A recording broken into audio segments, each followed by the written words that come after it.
On the roads, it was a white-line nightmare. Only those mobile enough to scavenge, brutal enough to pillage, would survive. The gangs took over the highways, ready to wage war for a tank of juice.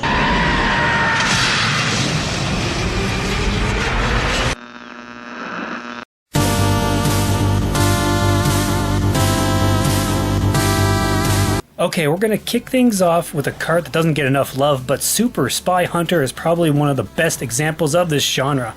You mow down everything in sight with machine gun fire, upgrading your car along the way, which transforms, by the way, super cool. You can angle your shots as well and pick up some different power-ups like smoke screens and oil slicks. The bosses are huge mechanical beasts which you blow apart piece by piece. I love that.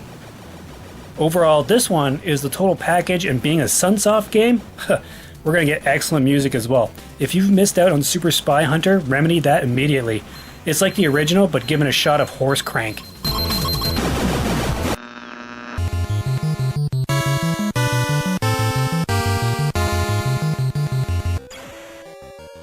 Mach Rider is the oldest cart on this video, being one of the launch games for the NES way back when. Instead of driving a car or a truck, we zip around on a souped-up motorcycle. You blast everything in sight as you race to the finish, and you can shift gears to go insanely fast, although I wouldn't recommend it. To be honest though, it's an okay game. The best part about Mach Rider is that you can create your own course, which definitely was not the norm back then. Come to think of it, only a few NES games let you actually design your own thing, whether it was a course or a track, so that's the real draw here. I say, for that alone, you should give it at least a try.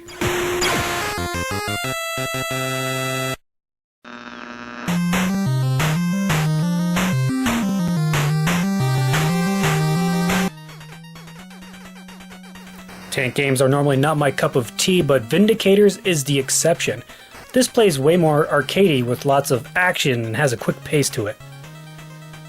You can upgrade your tank at the end of each stage by spending stars you obtain throughout each level. You can gain some pretty nifty upgrades too, and you feel like a total beast with stronger fire, increased speed, longer range. I dig that kind of stuff. I remember not liking the game as much when I was a kid, but I grew up to like it very much as an adult. It's also got 2-player co-op capabilities for those looking for some great 2-player action. I tell you can't go wrong blowing up other tanks in Vindicators.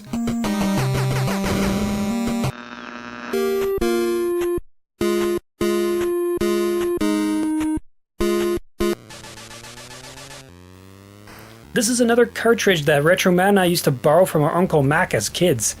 Road Blasters plays a little more looser, with the driving being kind of secondary to the blasting. Your car feels like it's on ice most of the time, so you have to adjust to the gameplay accordingly. This is an endurance race, so you don't have a time limit here or must place in the top 3 to advance. Instead, you have to get across the line before your fuel gauge runs out. They do give you a reserve tank and numerous colored orbs to replenish your supplies, so that's nice.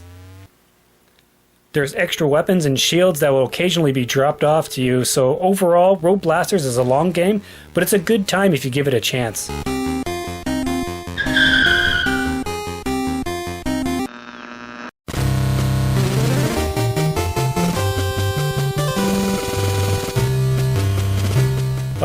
Okay, this is a great one. Now, if you're looking for a solid vehicle combat game with good graphics, tight controls, and excellent music, you must play Konami's Jackal.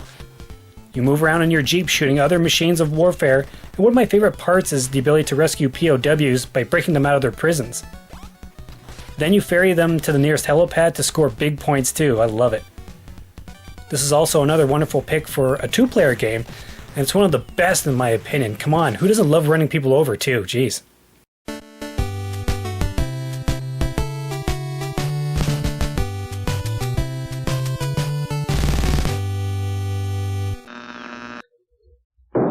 And there are space games.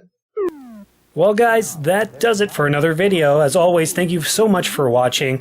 Tell me down in the comment section below what you want me to cover next on these 5 videos. Any suggestions? I'd love to hear it. I'm Will. For those about to retro, we salute you. Take care! Now you can buy... or you can buy Gyrus.